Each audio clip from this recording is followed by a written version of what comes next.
It's blooming again. It is. Yeah, nice. Oh yeah. So I didn't cut the lavender back because I thought that would be just too.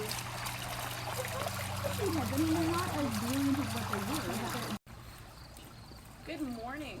Welcome to a virtual open garden tour here in Comox, and this is presented by the Comox Valley Horticultural Society. We are here in the garden of Nina and Roy, who have been generous enough to let us come and explore and Google all of their fantastic plants. We are in the rain garden right now, and Nina, just tell us a little bit about how this rain garden got started and what the property was like when you were first here. Well, we moved here about 4 years ago, and we started a year later, or about a year later,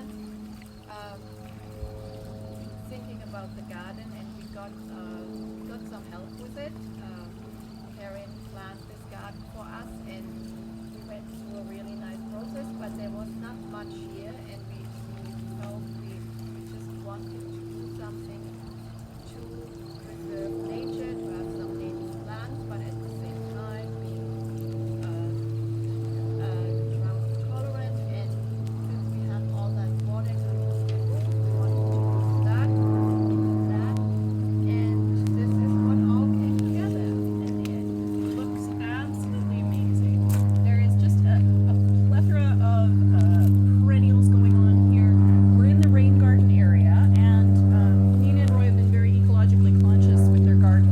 They've really wanted to strike a balance between their footprint here on the property, as well as bringing in birds, bees, and butterflies, plants that are tough and resilient and drought tolerant. And we've got this fantastic midsummer blend here. We've got the echinacea just popping and skyrocketing, and I don't know if you can see, but the bees, there are just hundreds of bees on this echinacea.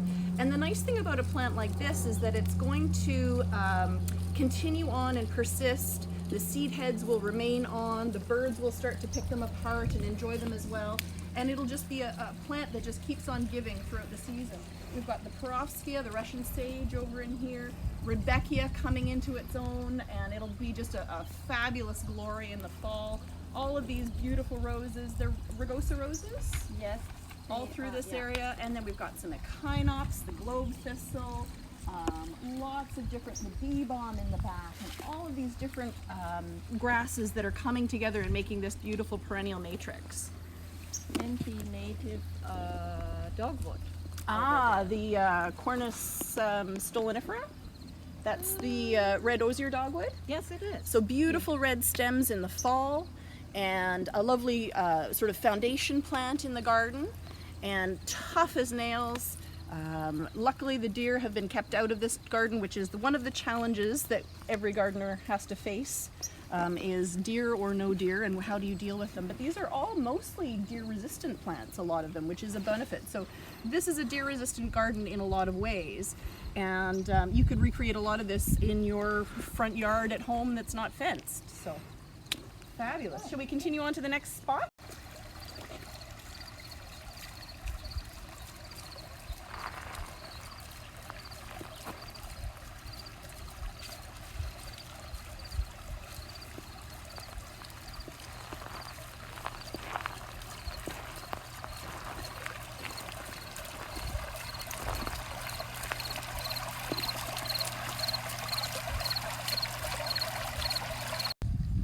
So we are now moved and shifted over into a Mediterranean section. So all of these plants are able to deal with intense summer heat, well-drained soil. It's mostly sand here. It's sand, but there was at least initially there was soil amender put in, compost, and then after we planted, we put another inch of compost on, and then a year later another inch of compost. So it's all done right, but it's still very, very well training, and lots of rocks we have too, as you can see. But you've been improving the soil every time you prune because she's been doing chop and drop, which is basically when you are taking the seed heads off of your lavender or cutting back your rosemary or cutting back any of the other perennials or shrubby woody perennials, you can basically just chop it up into small bits, leave it there on the ground, and that'll just turn into soil, and it acts as mulch as well. So it retains moisture and just adds to the soil over time. So, but it's a beautiful blend of the tall verbenas. This is Verbena bonariensis, and then we've got lots of sedums and potentillas, yarrow, euphorbias, sages. Quite a nice blend of all of these really tough but fantastic plants that just keep on giving. And what happens when I chop off some of the plants is that I get baby plants too from the seeds, and I can pass those on at the horticultural sale, or bring them to Darlene to her little spot there, and or choose to put them in other parts of my garden. Lots of lavender babies. Yes. And one other thing, what do we have here too? Like my evergreen choicea, wonderful this year too. Choicea, the first winter we had, that was a challenge too. Yeah.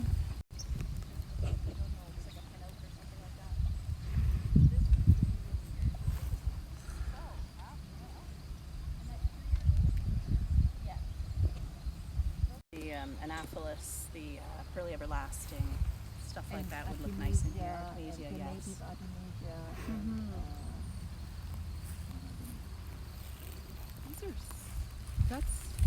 That's an abutus. Oh, what is it? Yeah. These 1, 2, 3 over there, I planted the first year, but the winter cold hit it, and then. So we are in what is going to be the native meadow. All native species in here. Eventually we've got a few of the Arbutus menziesii, which is the native arbutus, which are notoriously difficult to plant and have survive. And Nina's amazingly gotten them all to do really well here. We've also got some Gary oaks, Quercus garryana, that's coming in as well and behind. And then you have a whole bunch of other species that you want to introduce into this area. Yes, when we are getting going on the native meadow, so gumweed and native artemisia, native lupins or lupines, I don't know how to pronounce it properly, and some woolly sunflower. We already have some that hopefully will seed and produce some more seeds. We let the we already have some species, but also we have a lot of weeds, and we try to keep them in check until this is all set up.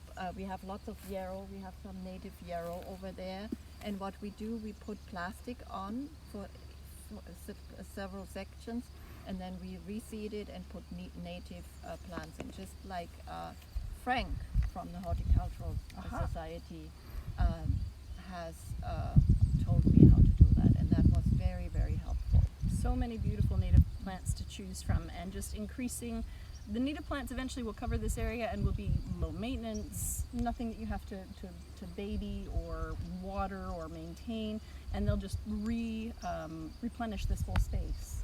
Yes, and we have also where the fir trees are over there, we have planted some ocean spray. Lovely. They are still small, yeah, but they are coming, and some in the hedgerow too.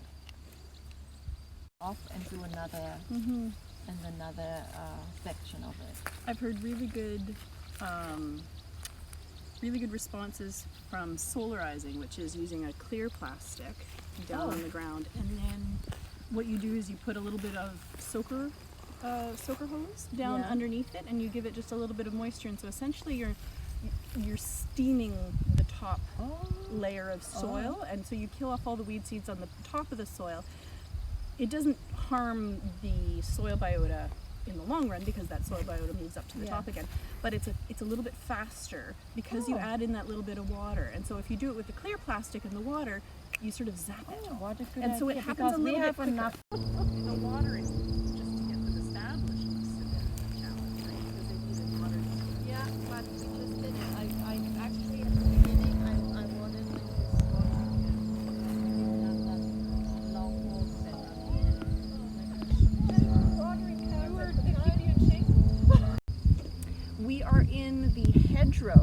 mostly native species that Nina and Roy have planted, and I love the idea of hedgerows. Instead of planting a solid hedge of one monoculture of plants, you plant a wide variety of plants, and you sort of let them find their own balance between. So we've got lots of different species. We've got red osier dogwood, we've got some of the Saskatoon berries, ocean spray, what other ones have we got in here? So Mahonia, the aquifolium. We've got the Symphora carpus, which is the snowberry, I think I already said that.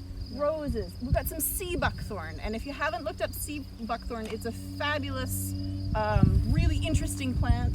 A little bit prickly, but well worth it. Lots of amazing stuff going on in here for the birds, bees, and butterflies.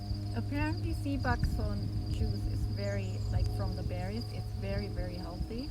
It's about as high in vitamin C, I think, as you can get. Yeah, that's isn't it? what I've heard. It's very zingy.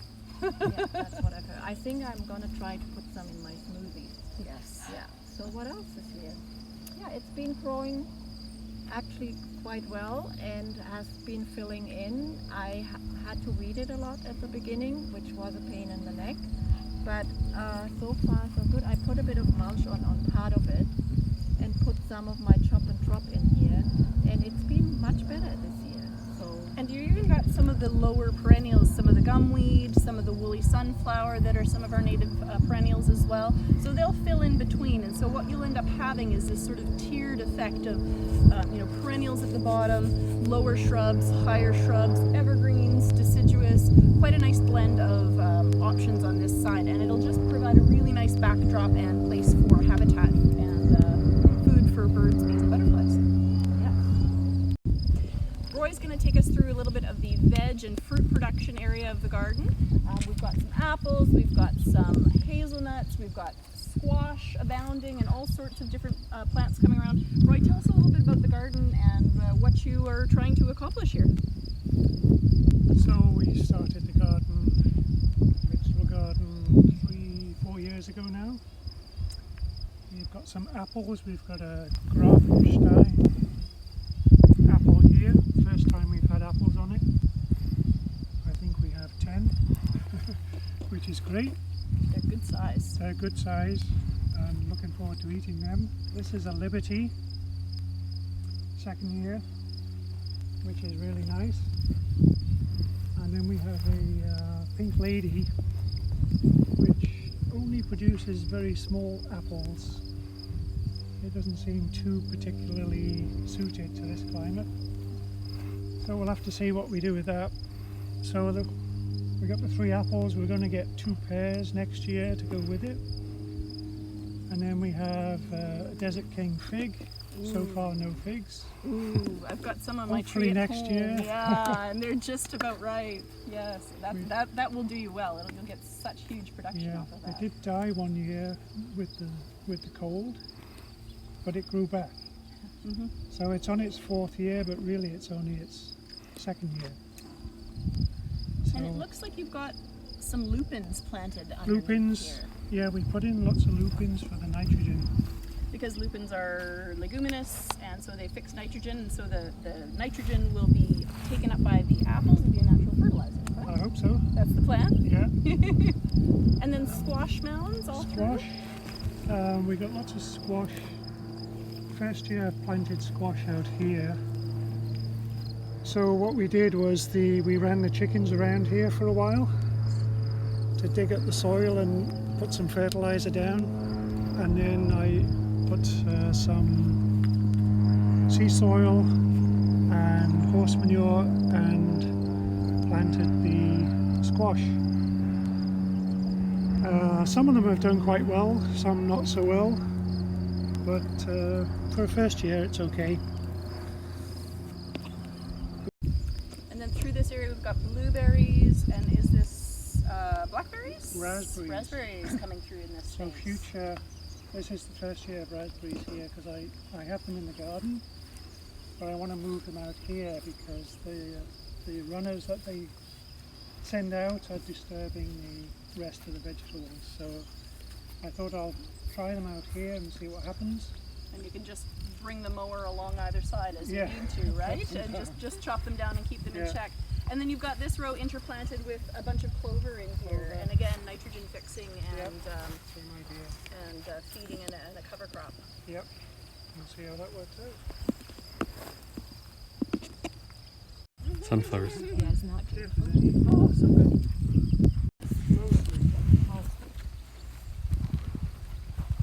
It's rosemary herb. And that's in rosemary. Herb. A-R-P. Oh my. Now, isn't that something? Yeah, that's gorgeous. And with the rock, we want to make a good for ourselves. Oh, how are you going to do that? Well, Oh, trying this out. I didn't even get it all. You'll do that? Roy will do that because We are in the Veggie Garden area, which is quite a large fenced plot, and we've got so many different varieties coming in here. I'm admiring the asparagus fronds. There are 2 full rows of asparagus here that are looking amazing. We've got beans, we've got pole beans and bush beans, we've got brassicas of every kind, tomatoes, raspberries, potatoes, carrots, celeriac, you name it, I think it's growing in here. We even have chickpeas growing over here. So tell us a little bit about what your rotation is like and sort of how much you're getting from this plot and varieties. So rotation is basically 4-year rotation, except for perennials like the asparagus and the raspberries.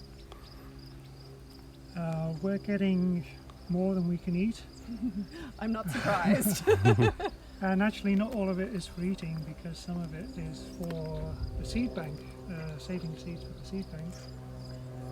And we also give stuff away to the food bank, which was part of the objective as well.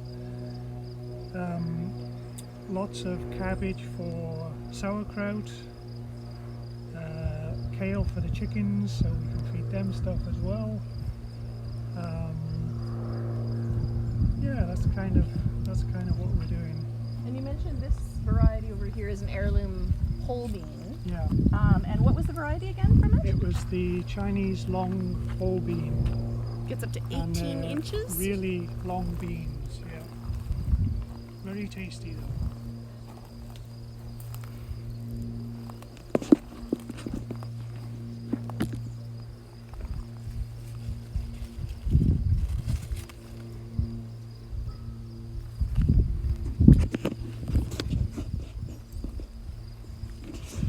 Pole beans this year Oh, in yeah. our garden. Our garden has taken a real hit this year. Having the kids at home and Yeah. working as much as I've been Oh, working, yeah. it's Celeriac. but Leeks, the purple onions. pole beans, the kids have just devouring them. Celeriac. They come in and they Oh, go yeah. straight past the Carrots, raspberries beets, and go to the purple, Oh, really? or the purple, they're bush beans rather. How do you? and chickpeas. Not quite ready yet. Pick them off one at a time. More pole beans. I don't know the machine. It's a bit of a labor of love, isn't it? I've read about people drying them, and then you put them into like pillowcase, and then you just bash them, beat them, and then the chickpeas are supposed to fall nicely to the bottom, which never quite seemed to work for us. Roy, is this Cabbages. greenhouse movable? Yeah. Awesome. So we have autumn cabbages in here. More beans. Summer cabbages here, which they are eating off of.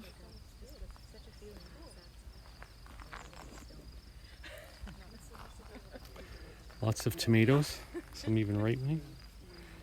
Cauliflower, autumn cauliflower. Right. But at least you've got Tomatoes that are getting red. Look at that. So the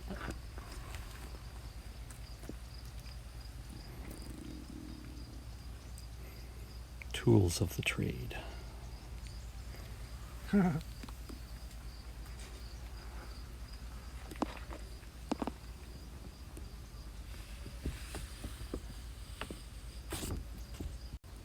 We're in the best greenhouse. It is a movable greenhouse. You can move it on skids. The height in here is unbelievable.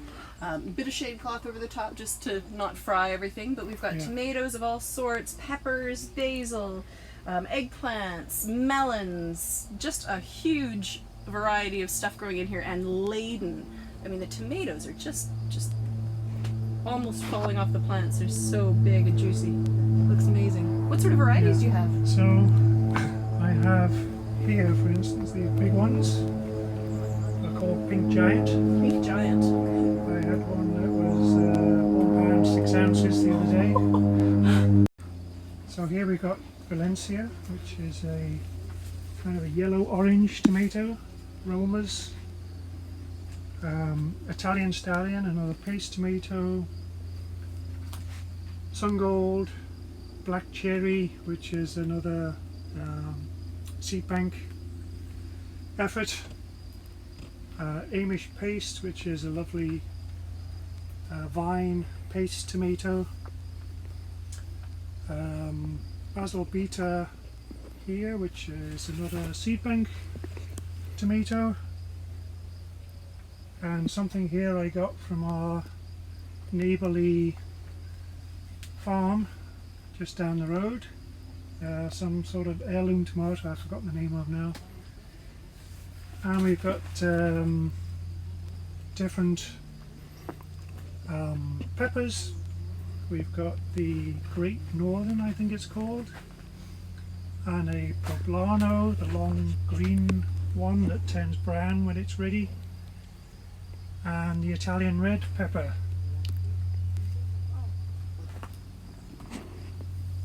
And cantaloupes. The melons are just about ripening now. We've had 2 already. Nice cantaloupe melon. Not too large because we don't have the heat here, but get some decent sizes. And then you've got some, are they leeks? Some alliums that are here. Oh yeah, I'm just getting the seeds off them. Just doing some harvesting, but these leeks are about 4 feet tall, and of course these heads are just absolutely massive and just bursting with seed that's ripening right now. Yeah, I hope I get the seeds before they fall on the floor. Paper bag over the top. Oh, good idea. And Yeah, twist tie. and then you So Roy, how many hours would you say that you spend out here a day? I mean, is it 10 hours? I mean, it's meticulous, it's well taken care of, and the production is unbelievable. Well, you know, before I put the irrigation in, it would take me 2 hours just to water. Oh my goodness, yes, that makes sense. So now with irrigation, I've saved 2 hours a day. It's a drip irrigation? Drip irrigation, drip tape on a timer.